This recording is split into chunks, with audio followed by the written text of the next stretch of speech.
Baby girl, you are so pretty, pretty, pretty, pretty. Baby girl, you are so pretty, pretty, pretty, pretty. Females made you just a trick me, trick me, trick me, trick me. 'Cause baby girl.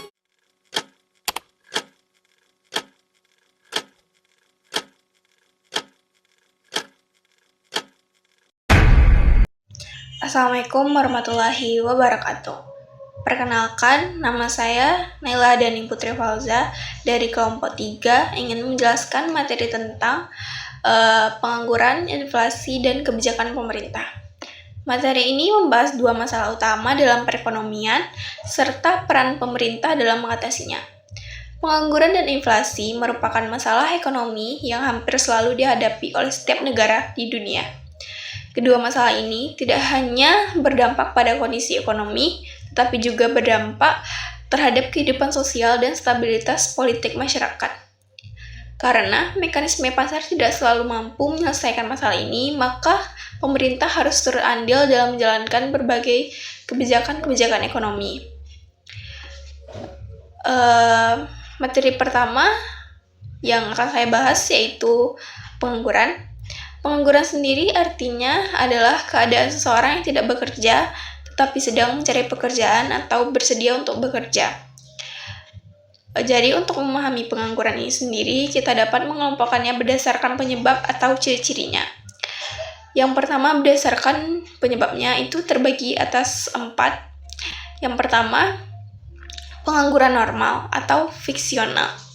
Pengangguran normal atau fiksional terjadi ketika seseorang sedang berpindah dari satu pekerjaan ke pekerjaan lainnya. Hal ini biasanya disebabkan oleh keinginan mendapatkan pekerjaan yang lebih baik atau lebih layak sesuai dengan keahliannya masing-masing. Pengangguran jenis ini dianggap wajar oleh para ahli karena menunjukkan bahwa perekonomian berada dalam kondisi mendekati kesempatan kerja penuh. Yang kedua, pengangguran siklikal. Pengangguran siklikal terjadi akibat naik turunnya kegiatan ekonomi.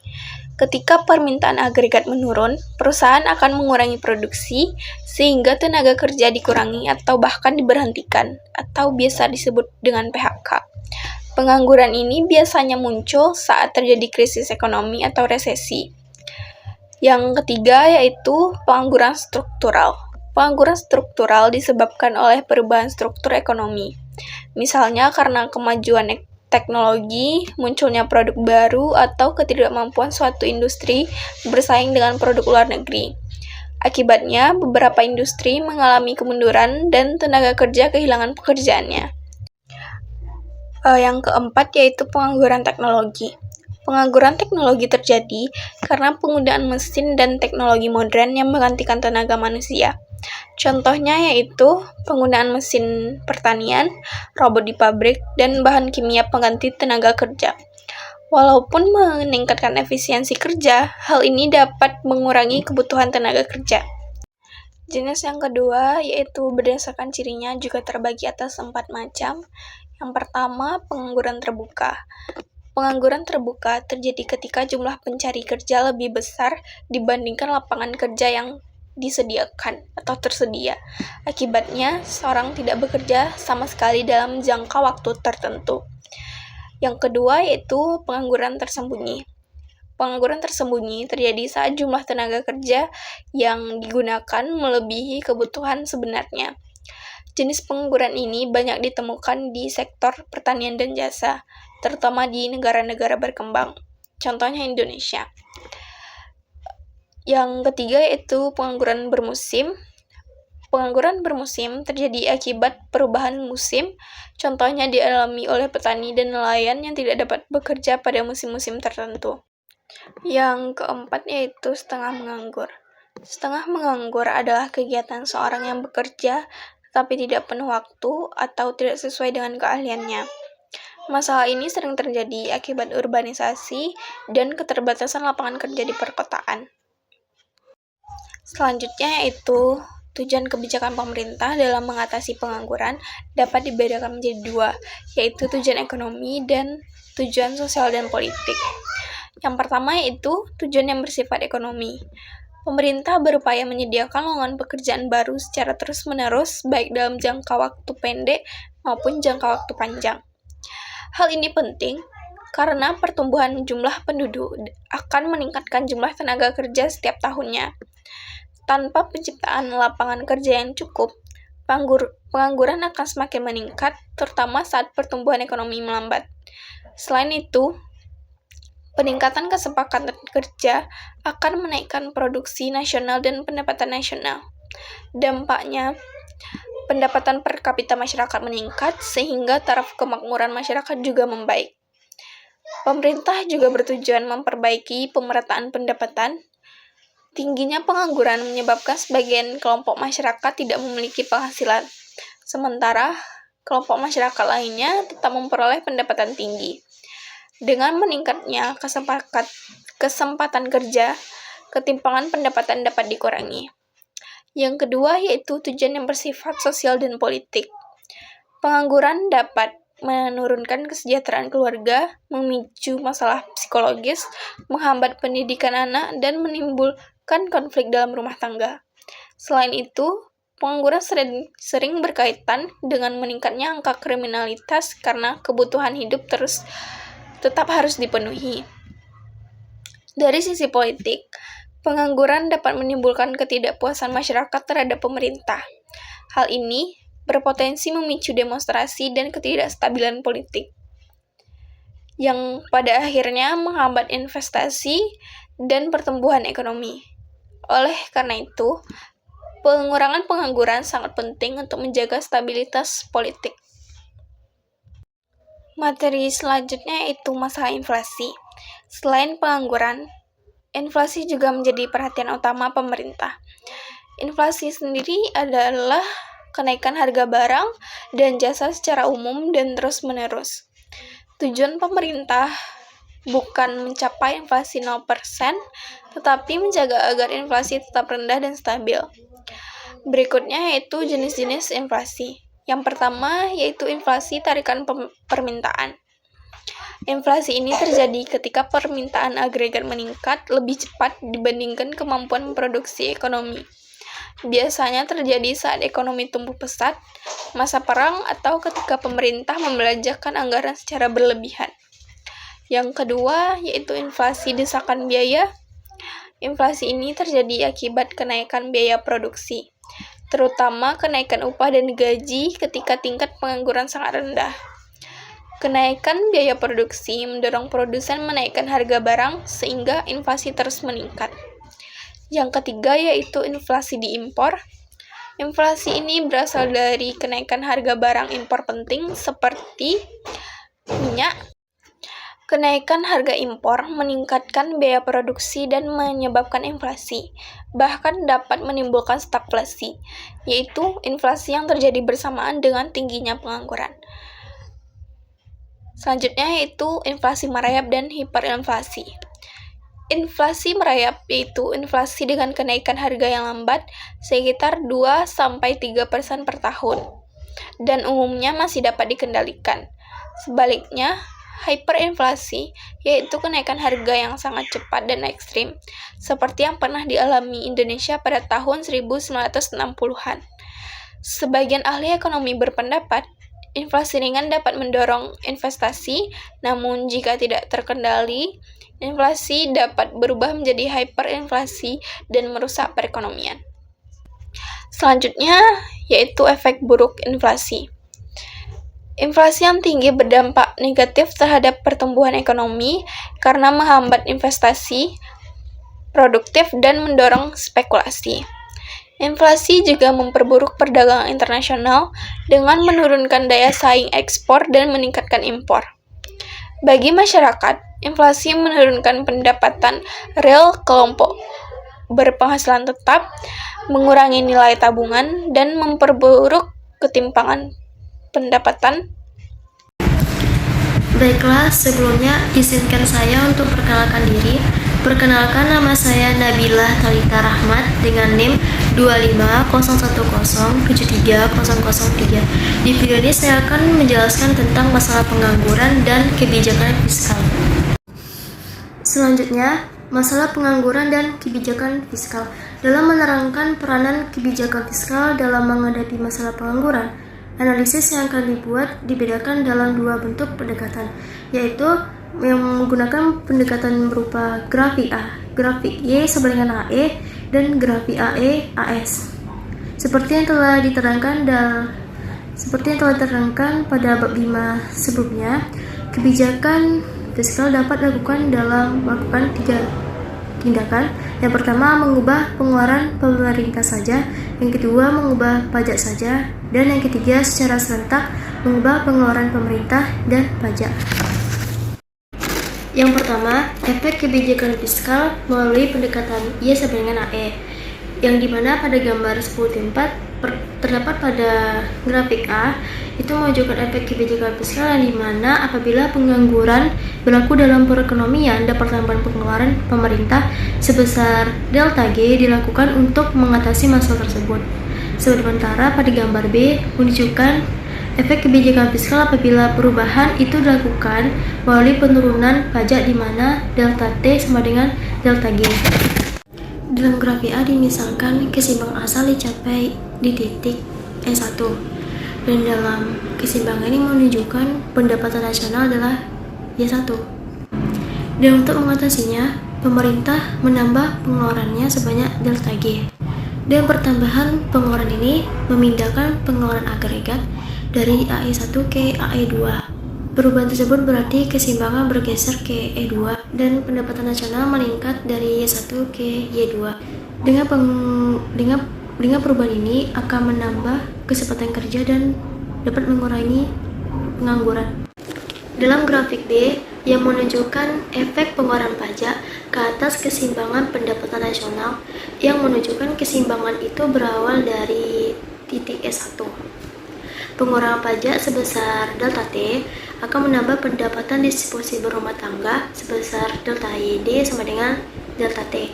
Pertambahan pendapatan disposibel ini akan menaikkan pengeluaran rumah tangga, akan tapi kenaikan pengeluaran itu kurang dari delta G, yaitu hanya sebesar delta J sama dengan EPC titik delta G. Kenaikan pengeluaran rumah tangga tersebut akan memindahkan pengeluaran agregat menjadi AE2 dan keseimbangan menjadi E2. Maka pendapatan nasional baru akan dicapai di Y1. Pendapatan nasional bertambah, oleh sebab itu kesempatan kerja meningkat dan pengangguran pun berkurang. Yang kedua, efek kebijakan fiskal dengan menggunakan pendekatan analisis ADAS. Cara lain untuk menunjukkan efek kebijakan fiskal kepada keseimbangan pendapatan nasional dan kegiatan ekonomi adalah dengan menggunakan analisis ADAS. Keseimbangan asal pada gambar ini berawal di titik E0, yaitu perpotongan kurva AD0 dan AS. Dan dalam gambar ini, kurva yang digambar adalah kurva landai. Pada keseimbangan ini, tingkat harga adalah P0 dan pendapatan nasionalnya adalah Y0.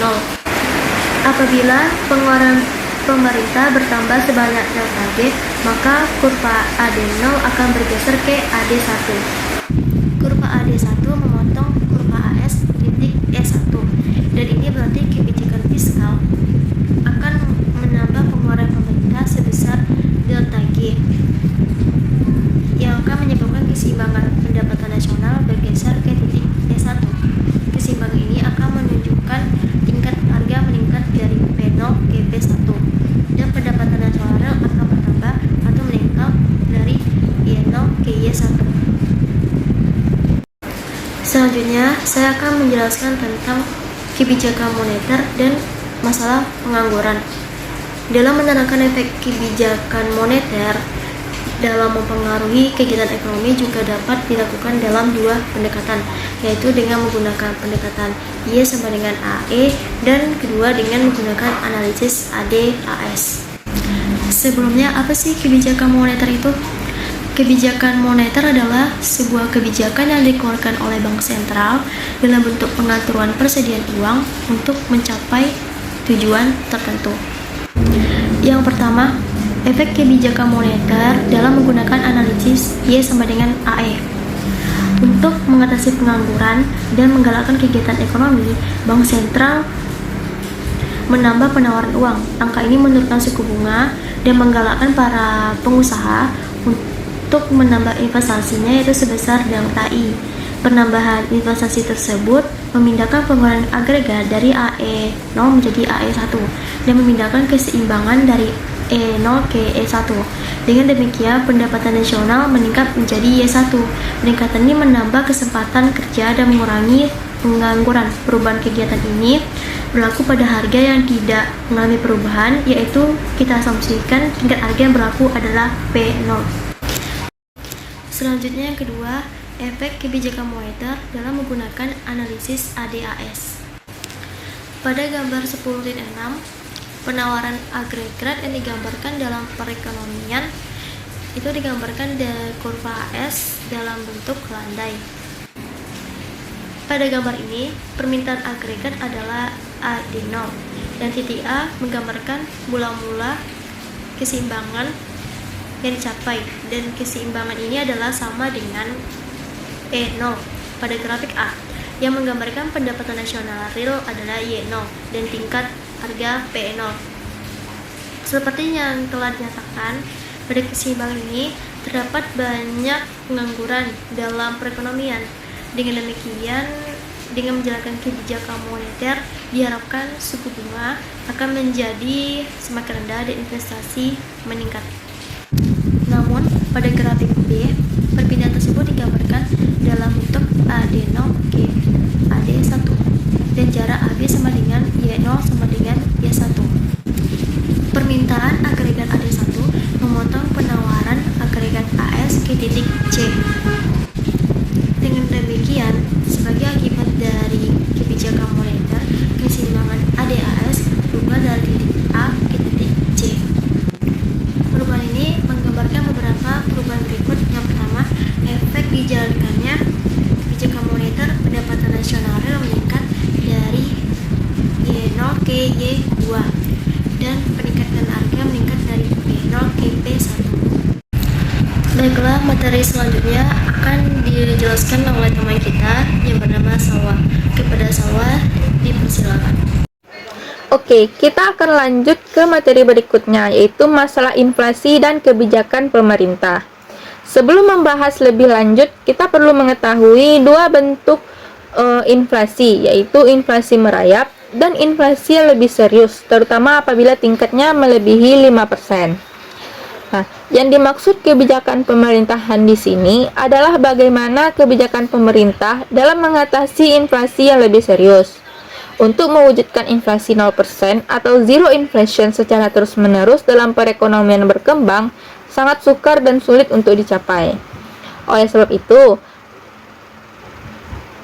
itu, yang perlu diusahakan adalah menjaga agar tingkat inflasi berada pada tingkat yang sangat rendah, misalnya sekitar 2-4% setahun. Apabila tingkat inflasi meningkat dari 5-10% atau lebih, barulah muncul kebijakan diskresioner untuk menurunkan inflasi ke tingkat asal, yaitu 5% atau kurang. Maka dari itu, akan diterangkan bagaimana kebijakan fiskal dan kebijakan moneter digunakan untuk mengatasi masalah inflasi yang telah mencapai tingkat tinggi tersebut. Analisis yang akan dilakukan menggunakan pendekatan Y sama dengan AE dan pendekatan analisis ADAS. Yang pertama, yaitu efek kebijakan fiskal pendekatan Y sama dengan AE. Kita bisa lihat pada kurva, pengeluaran agregat awalnya adalah pada AE P0, keseimbangan di titik E0, dan pendapatan nasional berada pada Y0. Pada kurva awal ini, tingkat kerja penuh hampir dicapai. Bila ingin mengatasi inflasi dengan pendekatan Y sama dengan AE, kita harus mencapai kesempatan kerja penuh agar kurvanya bisa naik dari titik E0 ke E2. Pada titik E2 inilah kesempatan kerja sepenuhnya tercapai. Nah, semisal kenaikan ekspor menambah pengeluaran agregat, maka kenaikan harga akan lebih cepat. Tanpa kebijakan pemerintah, pengeluaran agregat akan mencapai AEP1. YO-nya menjadi Y1, atau bisa kita lihat pada kurvanya di titik E1, maka penganggurannya rendah dan inflasinya tinggi. Nah, dapat disimpulkan bahwa pada titik E1 ini penganggurannya memang rendah, tetapi tingkat inflasinya pun juga tinggi.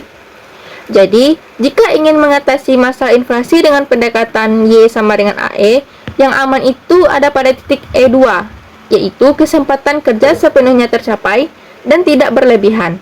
Karena jika kesempatan kerja berlebihan, maka inflasi pun meningkat. Yang kedua, efek kebijakan fiskal dalam analisis ADAS.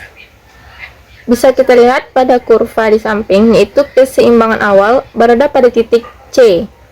Pendapatan nasional real berada pada Y0, tingkat harga berada pada P0. Lalu, pemerintah membuat kebijakan fiskal sehingga dapat mengendalikan kurva ke titik B.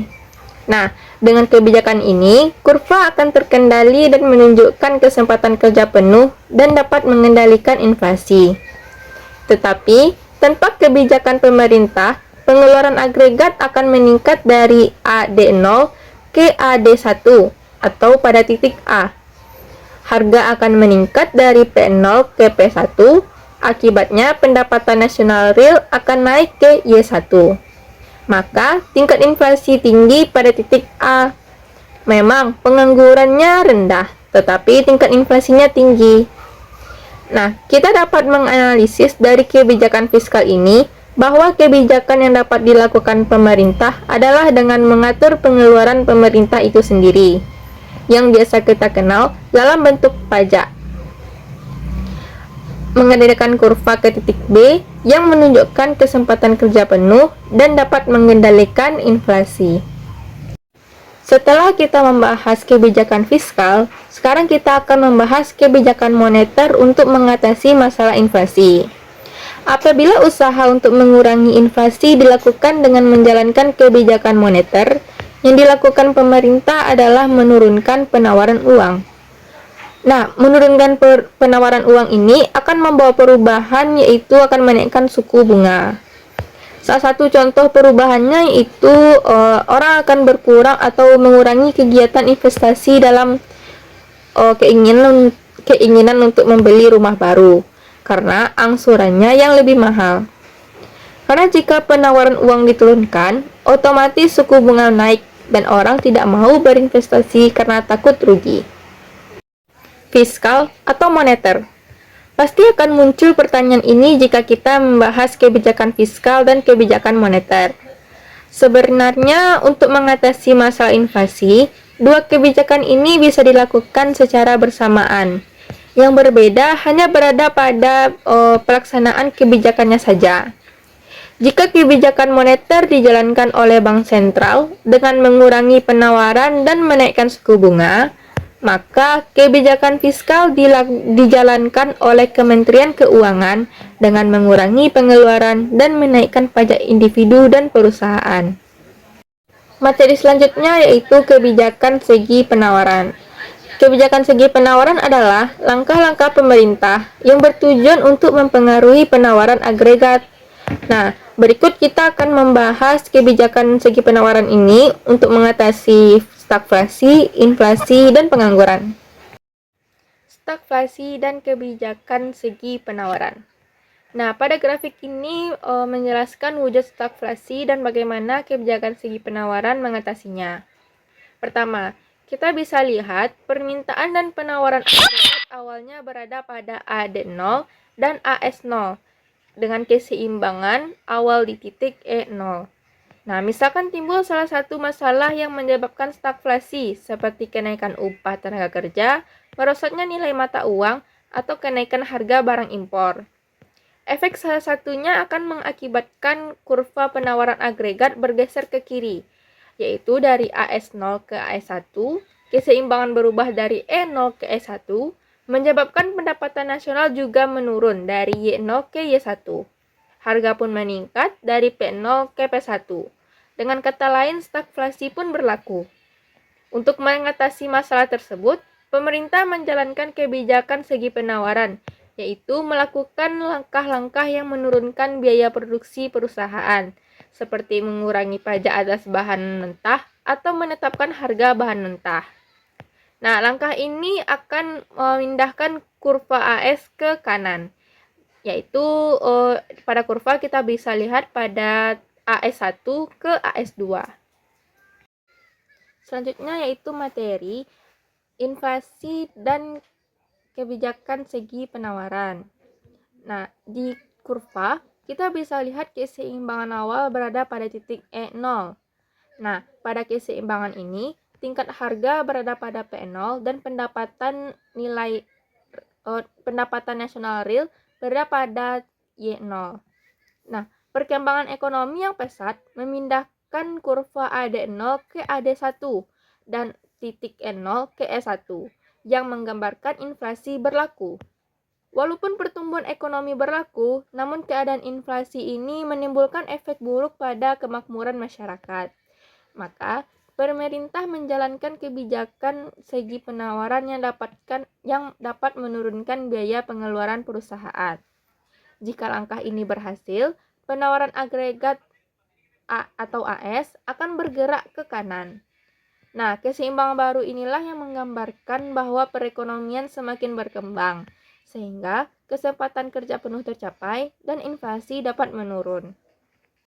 Terakhir, materi pengangguran dan kebijakan segi penawaran. Nah, kita bisa lihat keseimbangan awal pada kurva.